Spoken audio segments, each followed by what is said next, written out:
da Ana Toledo. Dr. Frankenfurter, do Rock Horror Show. Ana? Perdão. Eu tô acompanhando a Twitch e demora um pouquinho pra atualizar. Então, acho que fica claro que o Dr. Frank, ele é uma pessoa queer, ele esteticamente exibe características não binárias e faz parte do personagem, da história dele ser assim.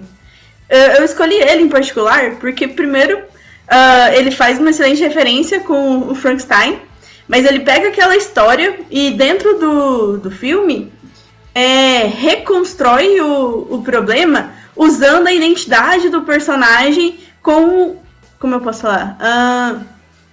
Como parte da motivação dele. Porque, assim, a história do Dr. Frankfurter, assim como da história do Frankenstein, ele quer criar vida, ele quer criar um personagem, ele quer... E aí eu pensei nele como sendo um excelente exemplo de uma motivação para um necromante, que quer também trabalhar com criar vida, com trazer mortos à vida. Mas se a gente for olhar para esse personagem em particular, o que ele quer fazer por ele não se reconhecer dentro de si, e a gente consegue ver que ele tem certos conflitos com a própria aparência, e com isso ele acaba ganhando confiança na sua própria aparência, e ele busca um corpo perfeito, que é o que ele cria dentro da história. Essa busca por um corpo perfeito faz sentido você imaginar que tem a ver com o próprio conflito dele de não se identificar com a aparência biológica dele. E aí ele busca uma aparência diferente, uma aparência na qual ele não foi designado, e talvez isso acabe incluindo na motivação dele de por que ele quer trabalhar com criação de vida, criação de um corpo. O que eu tô tentando dizer a parte queer dele faz parte da história do personagem dele, o background do personagem dele usa isso como motivação para construir a história dele em si. Eu gosto da ideia de que, em vez disso ser só um ponto, um pin que coloca no personagem, o fato dele ser queer, de alguma forma, seja relevante para a história dele. E aí ele, como um vilão, como a motivação dele, tem tudo a ver com, com as características queer dele. Basicamente, é isso. Eu conto a história do The Rock Horror Picture Show. Na minha cabeça isso é um clássico, mas é isso. Não, acho que a história é um pouco longa, né? O Otávio tá perguntando no chat esse filme é de quando? Ele é da década de 60, 70, né? 69. É de 78, por aí. Década de 70, É porque ele já teve remake, e na Broadway ele tá aí, é um musical originalmente, a Ana entende sensivelmente mais de musicais do que eu, e sensivelmente eu tô sendo discreto, tá? Ela entende umas 60 vezes mais do que eu de musicais. As duas Anas, aparentemente, entendem muito de musical. Eu só vi Book of Mormon. Não, mentira, eu vi Fantasma da Ópera também. Eu gosto muito do Rock Horror, eu acho que Dr. Frankenfurter é um personagem muito bacana. É um vilão muito interessante, na verdade. Ele é um vilão... A interpretação do Tim Cook é uma interpretação magistral, assim. E... neste caso, em particular, o tema inteiro do filme, ou do musical, está relacionado a questões sexuais, de orientação e de identidade, enfim, tudo. Né? O processo de transformação dos personagens do casal, em que eles passam pela interação com ele para se libertar, enfim... Eu acho que nesse sentido, ele traz essa carga muito forte justamente porque o plot está associado a isso. E aí é uma coisa que faz diferença. É aquilo que a gente falou. A diferença do, eu vou botar um personagem LGBT que é só LGBT, porque ele só fala sobre isso num cenário que não tem nada a ver com a paçoca, é uma coisa. Agora, num cenário em que isso o plot está relacionado a isso, aí, enfim, faz diferença você ter um personagem que seja estruturado e que seja multidimensional, né? Que é o que ele é. Ele não é um personagem unidimensional, ele não tá ali como um vilão que serve exclusivamente a uma função. Ele tem uma carga prévia como personagem e uma carga posterior. Se alguém quiser continuar a opinar sobre isso aí. Porque eu tô vendo ali os mutados ali, o Jesus tá mutado, a Ana tá mutada. Eu tô mutada porque eu fico fazendo barulho. Mas, não, eu acho que, inclusive, é muito legal.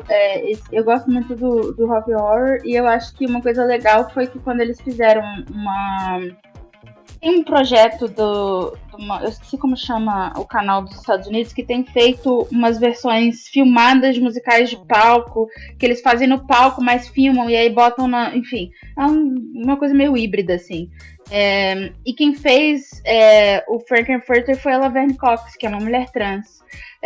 Então eu acho que foi um jeito deles meio que de tipo... Não, sim, é isso mesmo que a gente tá dizendo, assim, todo mundo nesse musical é alguma forma de diversidade, assim, todo mundo. Então, a gente vai oficializar trazendo ela pra fazer esse personagem, porque todo mundo é alguma coisa diferentona do que você tá esperando aqui, então a gente vai trazer essa pessoa trans pra participar também agora. Então, eu achei legal, assim, eu acho que foi um jeito de honrar o legado da própria obra, assim, nesse sentido. E é o tipo de obra que eu ouso dizer que dificilmente a gente veria alguém fazendo hoje.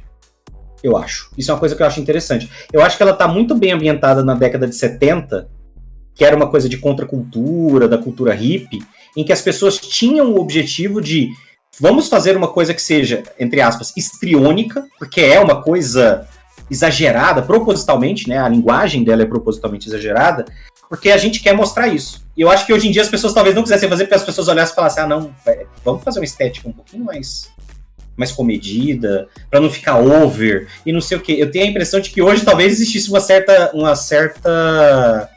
certo pudor até em fazer. Talvez por medo de resistência, etc.